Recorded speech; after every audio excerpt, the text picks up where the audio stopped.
Հայ-ադրբեջանական սահմանագոտում, ինչպես նաև Ղարաբաղի-ադրբեջանական շփման գծում այս գիշեր համեմատաբար հանգիստ է եղել, հայտարարում է Հայաստանի պաշտպանության նախարարությունը։ Ազատության հետ զրույցում միևնույն ժամանակ նախարարի խոսնակ Արծրուն Հովհաննիսյանն ասաց, որ այս գիշեր հայկական զինուժը պատժիչ գործողություններ է իրականացրել ի պատասխան 3 ադրբեջանցիների կողմից իրականացրած սադրանքի։ Հակառակորդը Հայաստանի պաշտպանական գերատեսչության փոխանցմամբ 4 զոհ ունի։ Այս գիշեր հայկական ստորաբաժանումները պատժիչ գործողություններ են իրականացրել եւ հակառակորդը կրել է նոր կորուստներ, 4-ից 5 զինծառայողի կորուստ։ Իհարկե ադրբեջանական կողմը դա թաքցնում է, արդեն ավանդույթ դարձած, բայց մենք նորից ենք շեշտում, որ մեր ձեռքի տակ ունենք անհերքելի ապացույցներ, ինչպես ունենք ապացույցներ, որ նրանք 3 փորձել էին խախտել Հայաստանի Հանրապետության պետական սահման եւ սադրանք էին իրականացրել, այնպես էլ ունենք այն անհերքելի ապացույցները, որոնք վերաբերում են իրենց կորուստներին, եւ եթե ադրբեջանական ղեկավարությունը շարունակի իր հանրությունից թաքցնել այդ ամենը, ապա մենք ըստ անհրաժեշտի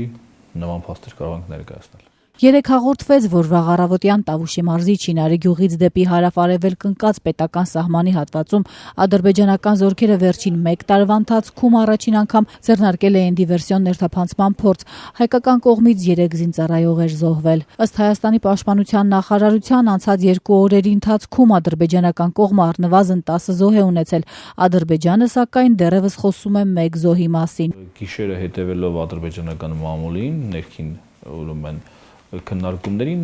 նրանց մոտ արդեն տեղաբնիկների, հարազատների, զոհվածների արդեն 5 զինծառայողի մասին խոսակցություններ կնում իրենց մոտ, որ հստակ 5 զինծառայող գիտեն ով մահացել է։ Հայաստանի պաշտպանության նախարարի խոսնակը պնդում է, հայկական կողմը անհերքելի ապացույցներ ունի Ադրբեջանի զոհերի վերաբերյալ, բայց դրանք դեռևս չի հրապարակի։ Չեմ կարծում, որ հիմա այս պահին կարող եմ ձեզ ներկայացնել դրանք, բայց դրանք բնականաբար ապացույցներ են տեսադիտողական, որոնք ել եմ կրկնում ըստ անհրաժեշտության կներկայացնենք։ Հայաստանի քննչական կոմիտեն այսօր հաղորդեց, որ Հայաստանի զինված ուժերի մարտական հենակետերից մեկի մոտ հայտնաբերվել է ադրբեջանական զինուժի համազգեստով դիակ։ Կոմիտեն 3 քրեական գործ էր հարուցել դեկտեմբերի 29-ին ադրբեջանական զինուժի կողմից ագրեսիվ պատերազմ սանձազերծելու դեպքի առթիվ։ Այս քրեական գործի շրջանակներում իրականացվել է դեպքի զննություն։ Քննչական կոմիտեի նախագահի խորհրդական Սոնա Տրուզյանը փոխանցում է, որ պարզվում է դիակի ինքնությունը։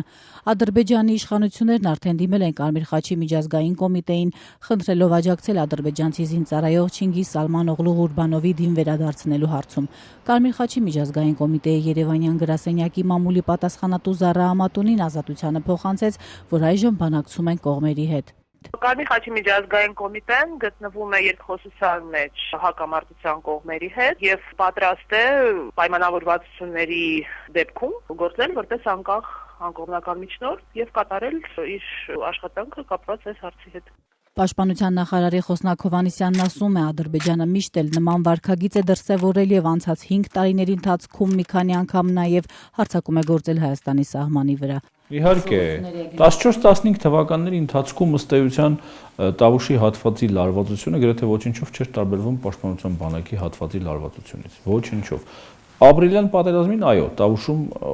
ասենք, չի եղել այդպիսի լարվածություն, ինչպես Արցախում։ Բայց 14-15 թվականին համարյա հավասար էր։ Ադրբեջանական մարտական դիրքը Չինարի գյուղից ընդամենը 2 կիլոմետր հեռավորության վրա է գտնվում։ Դիվերսիոն փորձի ժամանակ գյուղացիներից շատերը դեռ չէին հասցրել արթնանալ։ Երեկվա համեմատ գյուղում այսօր առավոտյան խաղաղ էր։ Գյուղը խոչապի չի պատմում, բնական կյանքով ապրում ու ապրելու միշտ է։ Լինելու ենք միշտ զինվորականների մոտ, իրենց հետ հանգիստ ոնց թիկունքում կապ զինվոր հարազատցնող միշտ էլ դա ու կլինի։ Սահմանամերձ գյուղում կրակոցները վաղուց նորություն չեն եւ Չինարիում եւս պատրաստվում են ամանորին։ Սովորել են, արդեն բնական ոչ որ կրակում են, թող կրակեն, մեկը արհամարում են մենք Թուրքին, որ տնա որ այստեղ, այո, հայը իրանց կրակոցներից փախչողը չի, վախողը չի։ Հայը ճիշտ կանգուն է եղել, կանգնել կմնա։ Մենք ամուր են կանգնած մեր հողին, դա ֆաստո։ Դրանից դնել ուրիշ աշխարհ չկա։ Եթե մի վարքյան անգամ թուրք զգաց, որ հայը խոչապ է մատվել, իրան հողը լքելու է, դա չկարծի, տեսպան չի լինելու։